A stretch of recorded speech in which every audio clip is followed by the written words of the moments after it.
I spent 4 years building my business from scratch. Then my family threw a real job intervention. It's cute that you're trying, my aunt laughed. When you're done playing, let us know. So I walked out. 3 months later, they were lining up outside my office. This happened 3 months ago. I spent 4 years pouring everything I had into a small business I built from the ground up. It wasn't easy, and I faced a lot of setbacks, but I was finally getting some traction. That's when my family, who's always had a real job mentality, decided to throw an intervention. My aunt told me it was cute that I was trying and that I should stop playing and get a real job. I walked out of that gathering feeling humiliated. But, 3 months later, things took a turn. Now, my family's lining up outside my office, and I'm struggling with whether to let them in.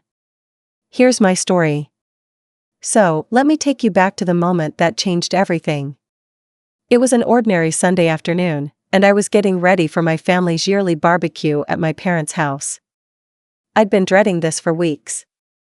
It wasn't that I didn't love them, I did. But there was always this unspoken tension between me and most of my relatives. They never quite understood my choice to go off the beaten path and build my own business. For them, success looked a lot like working at a bank or climbing some corporate ladder. That's how my brother, David, and his wife Mia had always done it, and that's how my parents believed it should be.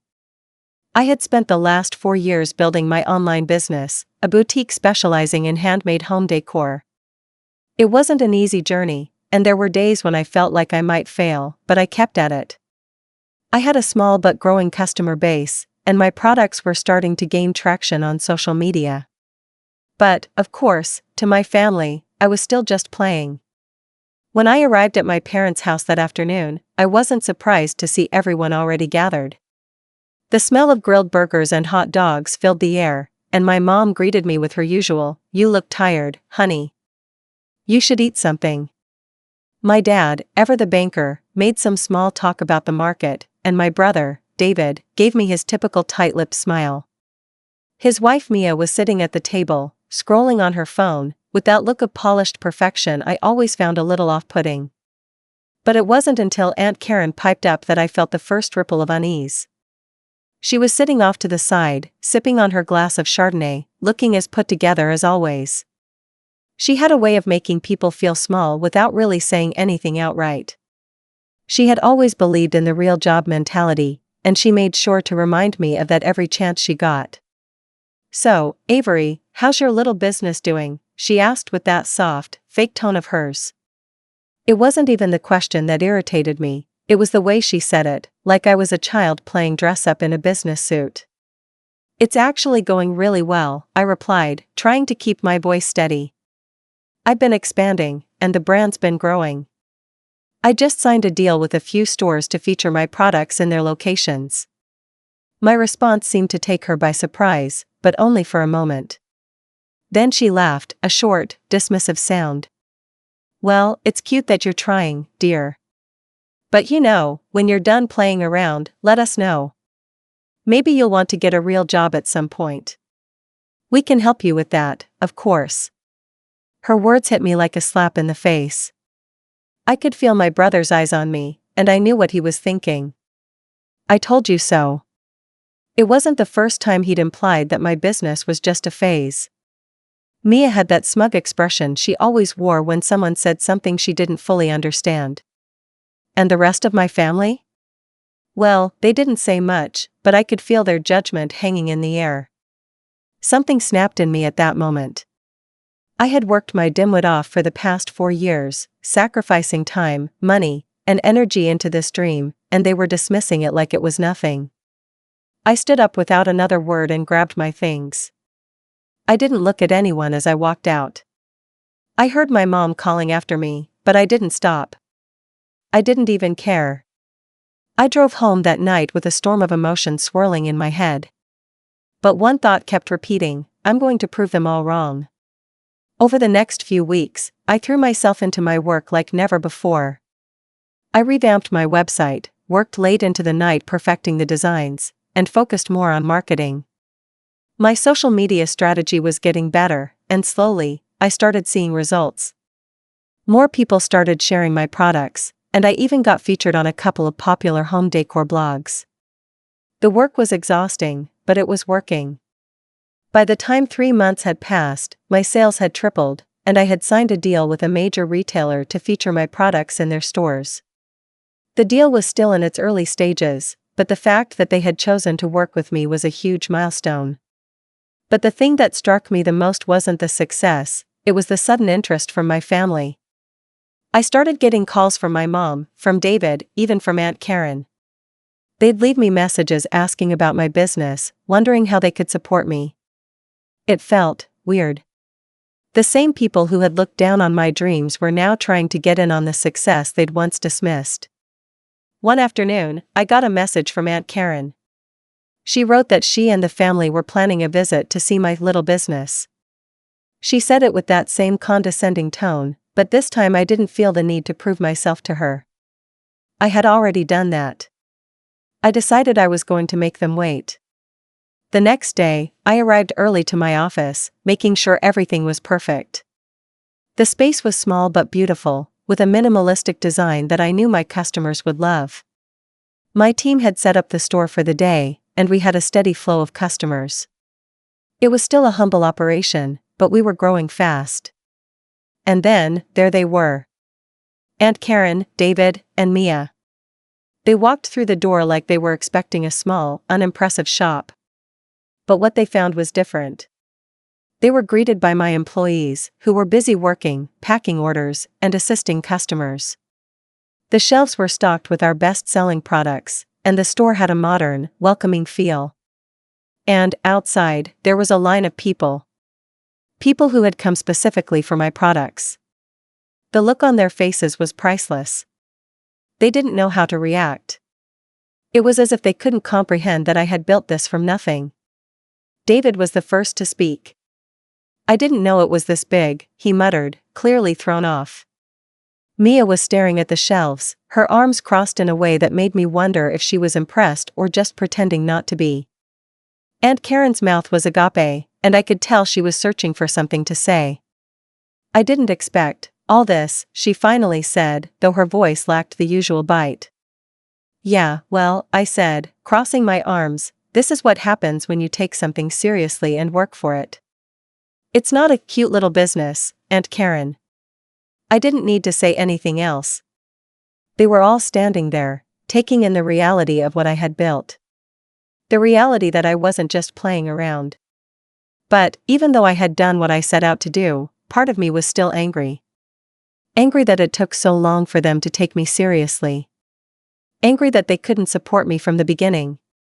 They left soon after, but the tension still lingered in the air. I didn't know what the future held, but I knew one thing for sure: I had built this. And I wasn't about to let anyone forget it. The days following that encounter were a strange mix of pride and lingering resentment. My family continued to call, asking if I needed help with this or that, but I remained distant. They had a long way to go before I would ever trust them again. But I also realized something: I had gotten to where I was because of my own efforts. Not theirs. And, despite everything, I was finally happy with the life I had built for myself. The weeks following the unexpected visit from my family were a whirlwind of emotions. On the one hand, my business was thriving, orders were pouring in, and we had expanded our online reach far beyond what I had initially thought possible. On the other hand, I still couldn't shake off the feeling of being underestimated and belittled. I had worked so hard to get to this point, and yet the very people who were supposed to have my back had only offered backhanded support when things started to look promising. I started noticing small changes in how my family approached me. My mom, who used to be the first to criticize my decision to leave a stable job, or as she called it, a real job, was now calling me multiple times a week, asking how she could help. At first, it was small things, offering to help pack orders or asking if I needed someone to answer customer emails. But it felt hollow. It wasn't the genuine support I had been hoping for all these years.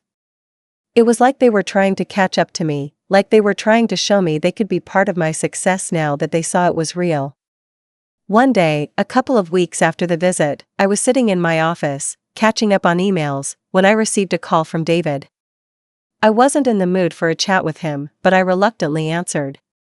Avery, hey, it's David. Look, I wanted to talk to you about something, he said, his tone surprisingly serious. What's up? I asked, trying to hide the annoyance in my voice. I'd been avoiding family gatherings since that day they'd visited. I didn't want to deal with their sudden interest in my life. I know things have been tense between us, he started. But I wanted to say I'm proud of you. I never really understood what you were doing, but now I get it. And I think I was wrong to doubt you. I was taken aback. I hadn't expected an apology, let alone a change of heart. For a moment, I sat there, stunned by his words. Okay, I said slowly, trying to process it. I appreciate that, David.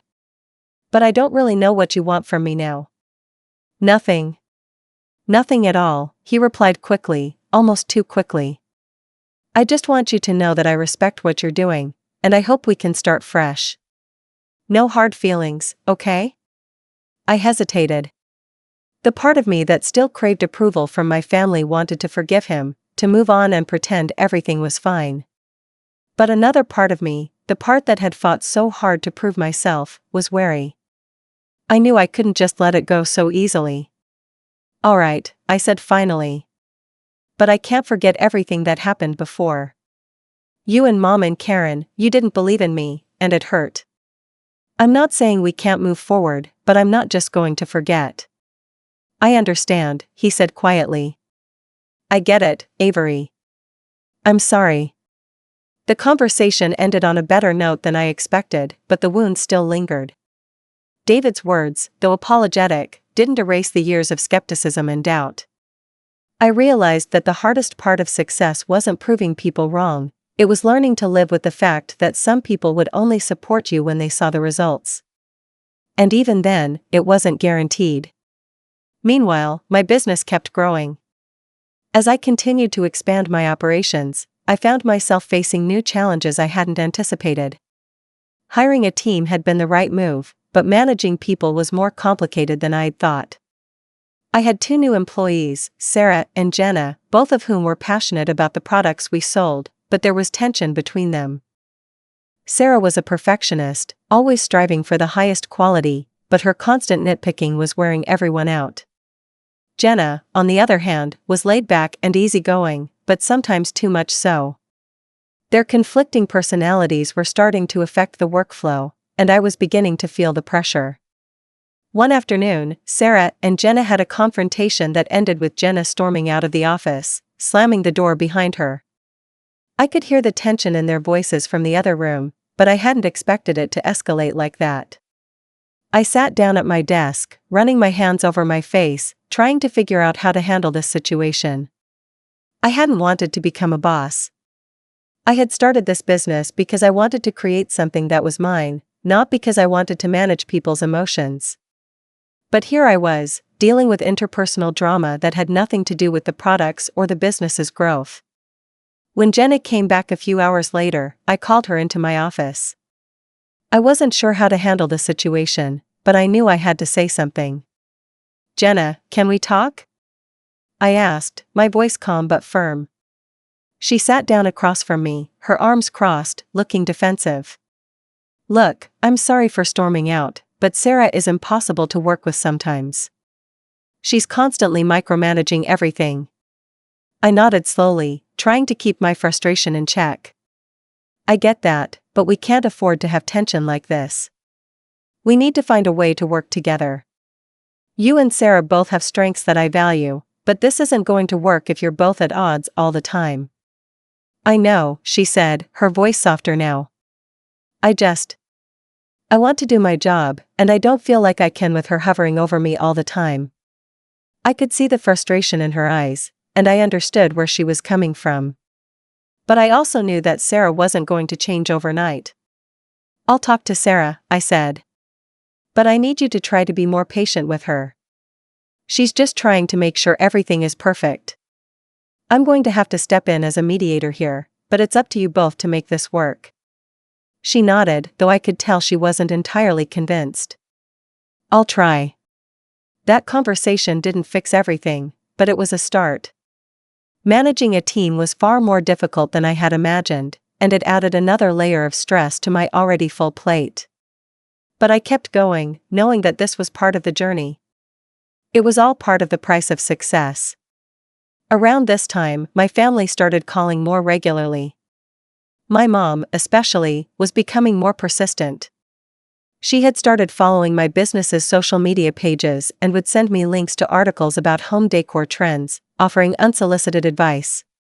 She even mentioned once that she didn't mind helping with a little inventory management since I was clearly so busy with everything else. It wasn't that I didn't appreciate the gesture, but it felt forced. The sincerity wasn't there. It felt like they were trying to redeem themselves, to somehow make up for the years they had spent questioning my decisions. But I didn't need their help, and I didn't need their pity either. I had made it on my own, and I wasn't going to let their late-to-the-party support change the way I ran my business. If anything, it just reinforced the point that people don't always value your work until they see that it's paying off. One evening, after another call from my mom, I sat down with my laptop and opened up the email draft I had been working on for the past few days. I had been hesitant to send it, but I knew it was time. I had decided to officially invite my family to my upcoming product launch event. Not because I needed them there, but because I wanted to show them that I was doing just fine without their help. As I typed the email, I realized that this was my way of taking control, not of my business, but of the narrative. I wasn't going to let my family's doubts or their attempts to swoop in at the last minute define me. This was my success, and I was going to own it. After I hit send, I sat back in my chair, letting out a deep breath. This was the next step in my journey. They could come, or they could stay away. Either way, I was moving forward, and no one was going to stop me. A week passed since I sent that email to my family. The response was exactly what I expected. My mom immediately replied, excitedly confirming that she and my dad would be attending the launch event. David and Mia responded next, a bit more subdued, but they said they'd be there as well. I wasn't sure if I should be annoyed or grateful for their sudden enthusiasm. Either way, I didn't care. The event was about my work, not their opinions. Meanwhile, my business was growing faster than I could have imagined. We had hired a few more people to help with the growing demand, including a logistics coordinator named Marcus, who was proving to be a godsend. He streamlined the shipping process, which had become a nightmare as orders piled up. Thanks to his expertise, we started getting packages out the door faster and more efficiently. It was a relief, one less thing to worry about. But despite the success and the progress I was making, I still felt unsettled. There was something about the way my family had treated me all those years that kept gnawing at me. I wasn't sure if it was the anger I still carried or the deep-seated hurt from being made to feel less than. Maybe it was because, in some part of my heart, I still craved their approval. But I had come to realize that the only person I needed validation from was myself. As the day of the product launch event drew nearer, I felt a sense of anticipation mixed with dread. I had planned everything meticulously, every detail of the evening was set to reflect the care and effort I had put into building my brand. We were inviting influencers, local press, and loyal customers. It was supposed to be a celebration of everything I had achieved on my own. But as I prepared, I couldn't shake the feeling that my family's presence at the event would somehow ruin it. I wasn't sure why. I knew that in the grand scheme of things, their presence didn't matter to my business, my success wasn't tied to their approval. But emotionally, I was still processing everything that had happened. It was hard to be around people who had doubted you for so long, even when they tried to act like everything was fine.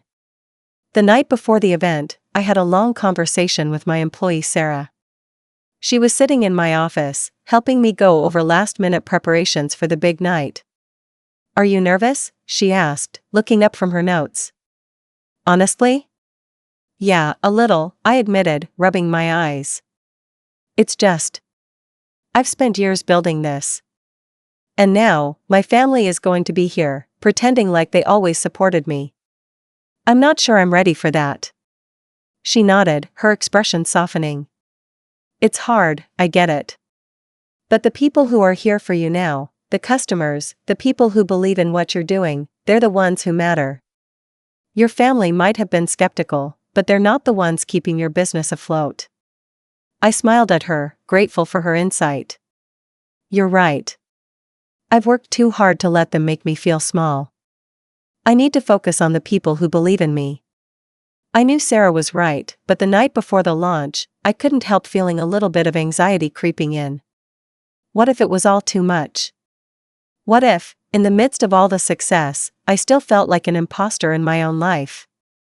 The day of the launch was a blur of excitement and chaos. We had decorated the space to match the aesthetic of our brand, clean, minimal, and welcoming. My team and I had been preparing for this day for weeks, and it was finally here. The store was filled with customers, media representatives, and influencers who had come to see what all the buzz was about. Everything was going smoothly. People were engaging with the products, snapping photos, and sharing them on social media. The atmosphere was energetic, and I was starting to relax. But then, I heard a familiar voice over the crowd. "Avery, darling." I turned, and there they were, my parents, David and Mia, and Karen in tow. They looked around at the event with wide eyes, taking in the crowd, the displays, and the atmosphere. My mom immediately walked over to me, wearing her usual smile, but it felt different this time. There was a certain eagerness to her expression, as if she was looking for something she could praise. "This place is amazing, honey," she said, her voice soft with awe. "I had no idea you were doing so well." It's beautiful." I smiled politely, but there was an edge to my response. "Thanks, Mom. I've been working hard to make it something special." David stepped in, his usual seriousness replaced with a tone that seemed to carry genuine admiration. "Avery, I didn't know you had all this going on. This is impressive." "I mean, really." I nodded, unsure of how to respond. It was hard to tell whether their compliments were sincere or just a way to save face. But I forced myself to remain calm. I had worked too hard to let their approval mean anything now. Aunt Karen was standing at the edge of the room, her eyes scanning the products with a kind of forced curiosity. When she finally approached me, she gave me a tight smile. "Well, Avery," she said, her tone still carrying a bit of that familiar condescension, "I have to admit, I didn't expect this. But I guess you really showed us all. It's impressive, I suppose." Her words felt empty, as if she was only saying what she thought I wanted to hear. I tried to hide my frustration, but it was hard. I knew she didn't truly believe in me, not like the customers or the influencers who had supported me from the start. She was just here because the business had succeeded, and now it was convenient for her to act like she was proud of me. Despite the hollow praise, I couldn't help but feel a small sense of satisfaction. They were here, weren't they? They had come to witness something I had created on my own, and they were seeing the results with their own eyes. That in itself was a kind of victory, even if it didn't feel like full redemption. As the evening wore on, I tried to focus on the real reason I was here, to celebrate my business and the people who had supported me. But as the night drew to a close, I couldn't shake the feeling that my family still didn't understand me. They didn't get the sacrifices I had made or the battles I had fought to get to this point. And maybe they never would. When the event finally wound down and everyone started to leave, I found myself standing at the entrance of my store, watching the last of the guests head out into the night. My parents, David, and Mia were among the last to leave. My mom hugged me tightly before she left, her words warm and sincere. "I'm proud of you, Avery. I'm sorry for not understanding before. I see now how hard you've worked for all this." "Thanks, Mom," I said, my voice quiet. David gave me a firm handshake, his face showing a rare softness. "You've earned this, Avery. I'm proud of you, too." But Aunt Karen? She didn't offer a hug or any words of praise. She just gave me a nod before walking out, her heels clicking sharply on the hardwood floor. It was like she hadn't even noticed the success she was now a part of, something I had built without her. As I stood there alone in my store, the weight of the day settled on me. I had done it. I had proven my worth. but the emotions were still tangled. Yes, the event was a success, but there was a part of me that knew I couldn't fully share in it with my family, not when they had only just started to acknowledge my achievements. I wasn't sure what the future held with them. They were still my family, after all, and I didn't want to cut them out completely. But I knew one thing for certain: I had built this success on my own, and I was not going to let anyone take credit for it. Not even them. For now, I was content with where I was. My journey wasn't over, and I knew there was more to come. What that would look like, I wasn't sure. But for the first time in a long while, I felt like I was on the right path. A few weeks passed after the launch event, and things seemed to be settling into a routine. My business continued to grow at an impressive pace, and I felt more confident than ever in the work I was doing. But as much as I was thriving professionally, there was still a lingering discomfort whenever I thought about my family. I couldn't shake the feeling that they hadn't truly grasped what I had built or how hard it had been to get here. My mom, David, and Aunt Karen continued to reach out with their support, though it still felt half-hearted. My mom would send me links to articles about business growth, pretending to be helpful, while David would text me about something he had heard on the news regarding small businesses. Their efforts to be involved in my success were, well, obvious. And while part of me was glad they were showing an interest, another part of me still couldn't forget how dismissive they had been at the beginning.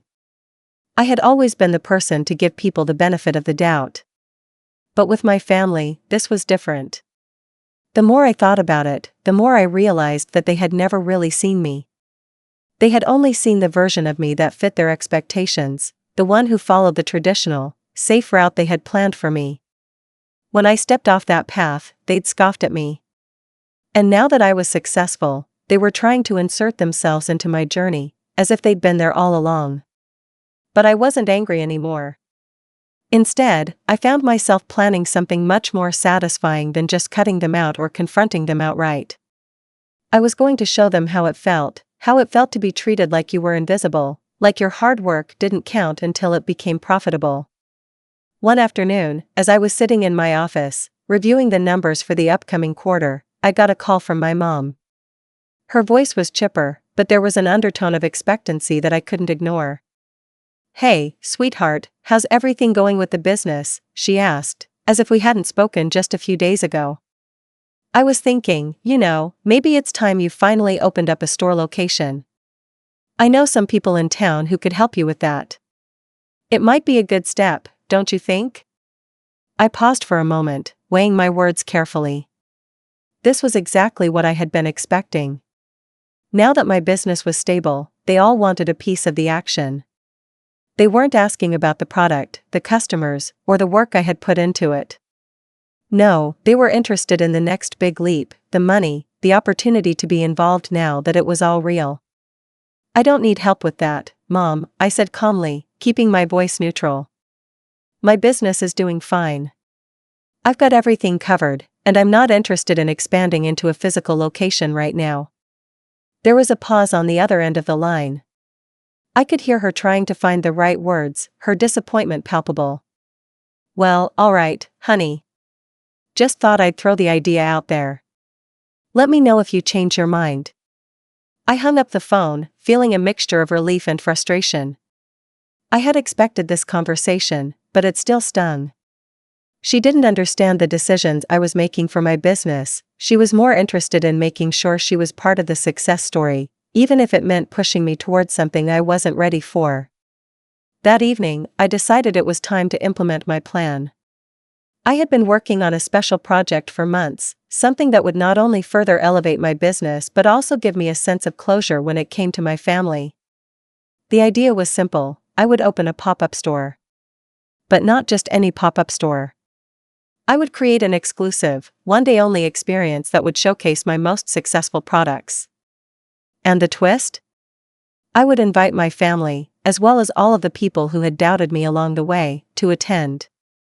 But they wouldn't be getting the VIP treatment. No, they would be treated just like any other customer, just like everyone else who had supported me from the beginning. I set up the pop-up store in an upscale part of town, a location that was both well-known and highly exclusive.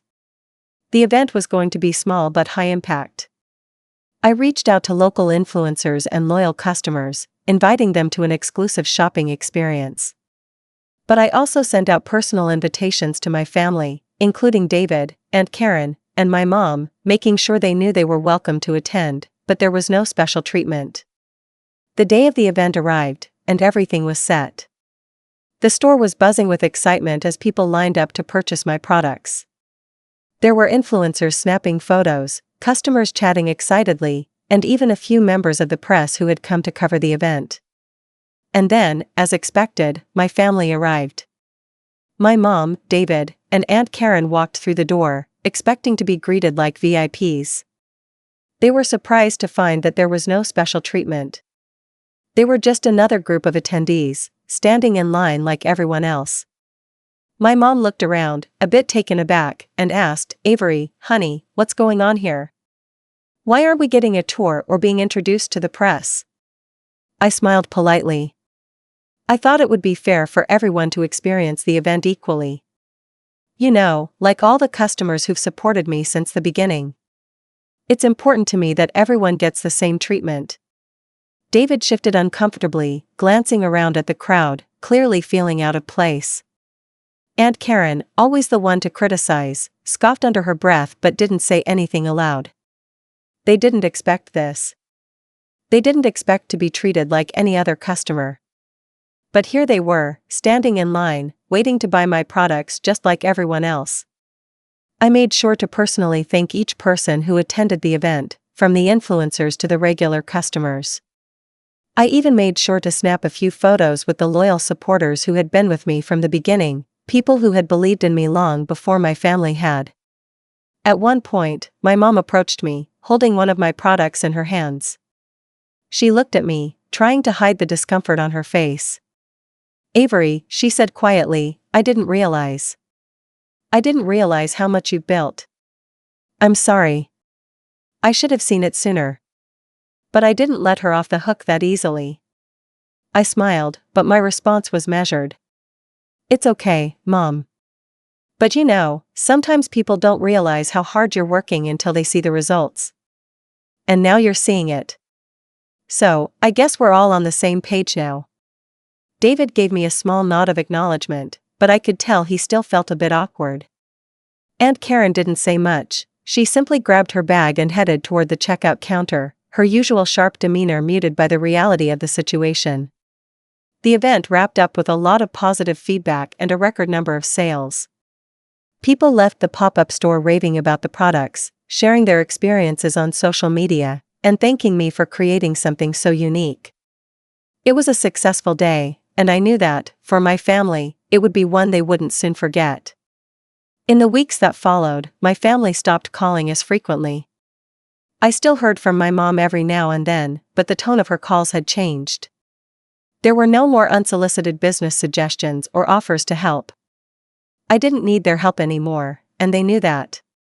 They had finally seen the hard work that had gone into my success, and while they might not fully understand it, they no longer doubted me. As for Aunt Karen, she never mentioned the pop-up store again. I'm sure it stung to be treated like any other customer, but that was the point. She had underestimated me for years, and now she had seen firsthand that my success wasn't a fluke. It was earned, and it was mine. I had proved my point. But more than that, I had done it on my terms, without seeking approval from anyone. The revenge I sought wasn't about rubbing my success in their faces, it was about standing my ground, showing them that I didn't need their validation anymore. I had built this, all on my own, and that was the most satisfying revenge of all.